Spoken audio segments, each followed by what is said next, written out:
नारायण ने क्यों दिया भगवान सूर्य देव को श्राप। नर और नारायण की अद्भुत कथा।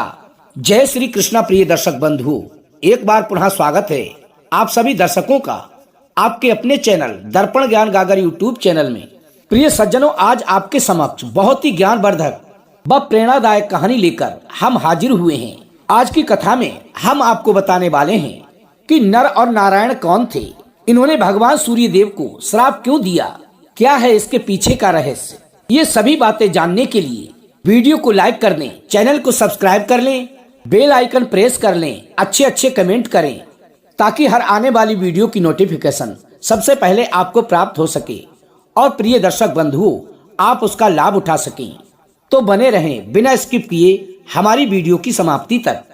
प्रिय सज्जनों, आज आपके समक्ष जो कथा हम लेकर आए हैं वो आपको अचरज में डाल देगी।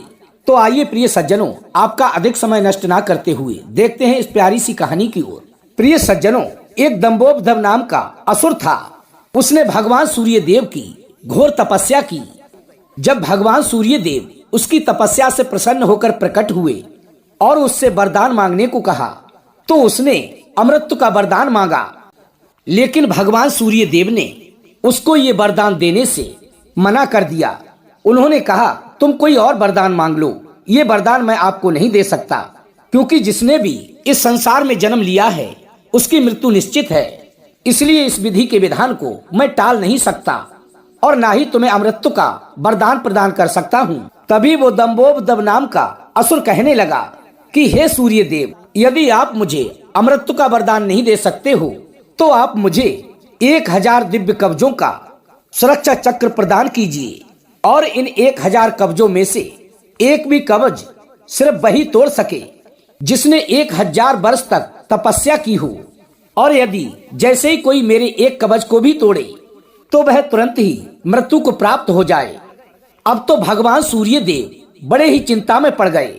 वे इतना तो भली भांति समझ ही पा रहे थे कि ये असुर इस वरदान का दुरुपयोग अवश्य ही करेगा, किंतु उसकी घनघोर तपस्या के आगे वे मजबूर थे और उन्हें उसे ये वरदान देना ही पड़ा।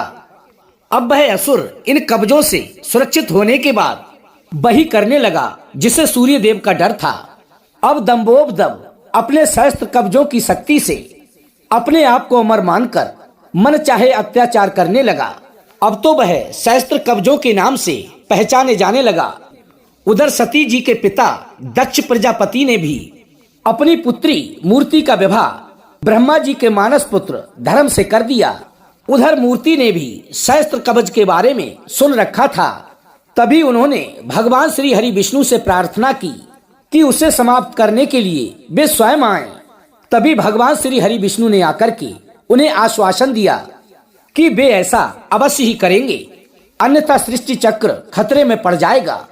प्रिय सज्जनों, धीरे धीरे समय गुजरता गया और मूर्ति ने अपने गर्भ से 2 जुड़वा पुत्रों को जन्म दिया जिनका नाम नर और नारायण पड़ा। प्रिय सज्जनों, वे दोनों 2 शरीरों में होते हुए भी एक ही थे। उनके उन 2 शरीरों में एक ही आत्मा थी, क्योंकि भगवान श्री हरि विष्णु ने एक साथ 2 शरीरों में नर और नारायण के रूप में अवतार लिया था। अब धीरे धीरे वे दोनों भाई बड़े हुए। प्रिय सज्जनों, एक बार दंभोबद्भ ने उस वन पर चढ़ाई कर दी जहाँ पर ऋषि मुनि तपस्या किया करते थे। तब उसने एक तेजस्वी मनुष्य को अपनी ओर आते हुए देखा और वह भय का अनुभव करने लगा। तभी उस असुर ने उस मनुष्य से पूछा कि तुम कौन हो और यहाँ क्यों आए हो। तभी वो तेजस्वी पुरुष कहने लगा कि मैं नर हूँ और तुमसे युद्ध करने आया हूँ।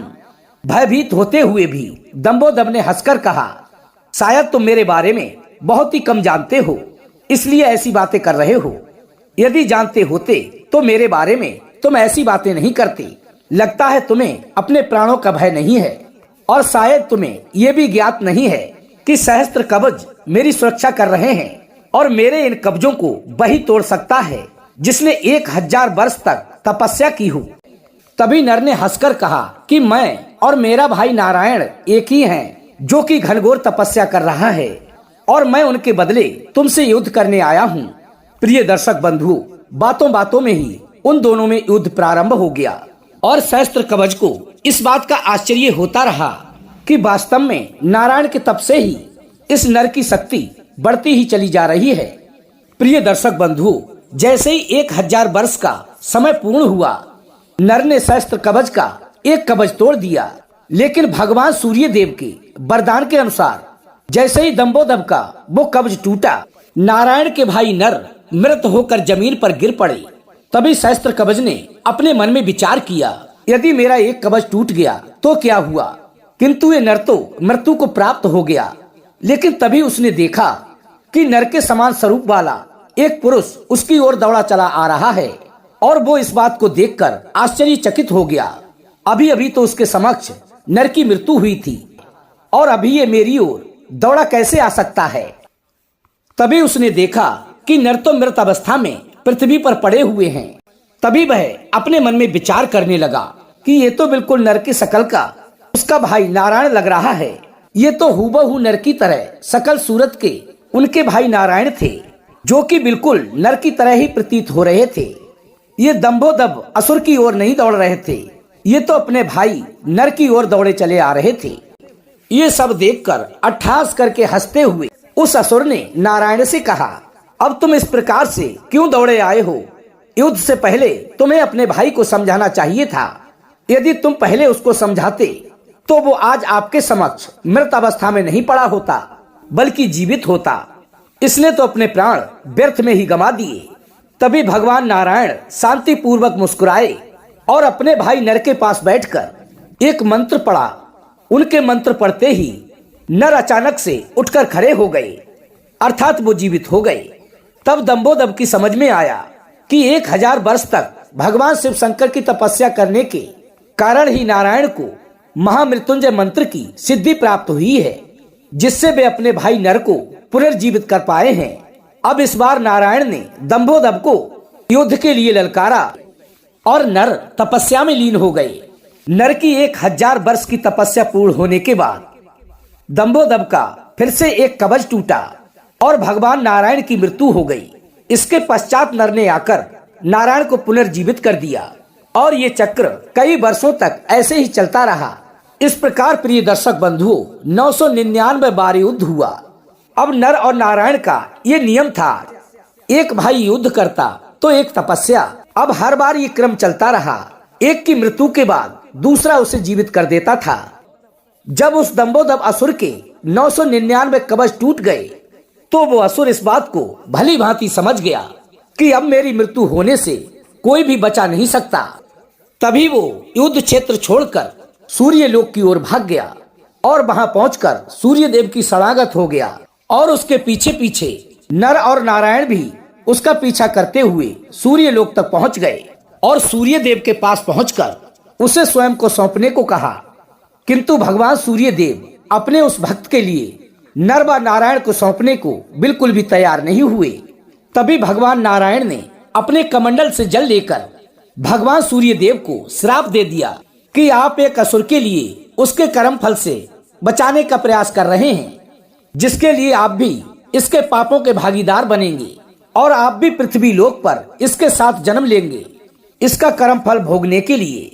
इसके बाद प्रिय दर्शक बंधु, त्रेता युग समाप्त हुआ और द्वापर का प्रारंभ हुआ। इसके कुछ समय पश्चात दुर्वासा ऋषि द्वारा दिए गए मंत्र की जांच करने के लिए कुंती भोज की पुत्री कुंती ने उस मंत्र द्वारा भगवान सूर्य देव का आह्वान किया। इसके बाद उनके गर्भ से महारथी कर्ण का जन्म हुआ।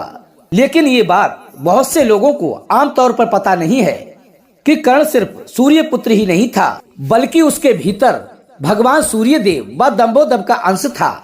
जैसे नर और नारायण में 2 शरीरों में एक ही आत्मा निवास करती थी, उसी प्रकार कर्ण के शरीर में भी 2 आत्माओं का वास था, सूर्य और सहस्त्र कवच।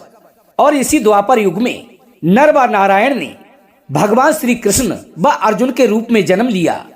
कर्ण के भीतर जो भगवान सूर्य देव का अंश था, वही उसे तेजस्वी वीर बनाता था, जबकि महारथी कर्ण के भीतर दंबोदब दैत्य का अंश होने के कारण उसके कर्म फल स्वरूप उसे अनेकानेक अन्याय और अपमान का भागीदार बनना पड़ता है, और उसे द्रौपदी का अपमान और अधर्मी दुर्योधन का साथ देता है। ऐसे ही अनेकों पाप कर्म करने को दंबोदब की आत्मा सदैव ही प्रेरित करती रहती थी। यदि अर्जुन कर्ण का कवच तोड़ते तो वे तुरंत ही मृत्यु को प्राप्त हो जाते।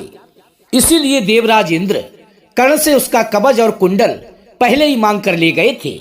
एक अन्य कथा के अनुसार नर और नारायण ने केदारनाथ में शिवलिंग और बद्रिका आश्रम में भगवान विष्णु के विग्रह रूप की स्थापना की थी। केदारेश्वर ज्योतिर्लिंग की उत्पत्ति की कथा शिव पुराण में तब आती है जब नर और नारायण शिव की आराधना कर रहे होते हैं। भगवान शिव की प्रार्थना करते हुए वे दोनों कहते हैं कि हे भगवान भोलेनाथ, आप हमारी पूजा ग्रहण करें। इस प्रकार नर और नारायण के पूजा आग्रह करने पर भगवान शिव स्वयं उस पार्थिव लिंग में आते हैं। इस तरह पार्थिव लिंग के पूजन में वक्त गुजरता जाता है और अंततः एक दिन भगवान शिव खुश होते हैं और नर व नारायण के सामने प्रकट होकर उनसे कहते हैं कि वे उनकी आराधना से बहुत ही खुश हैं, इसलिए तुम दोनों वर मांग लो।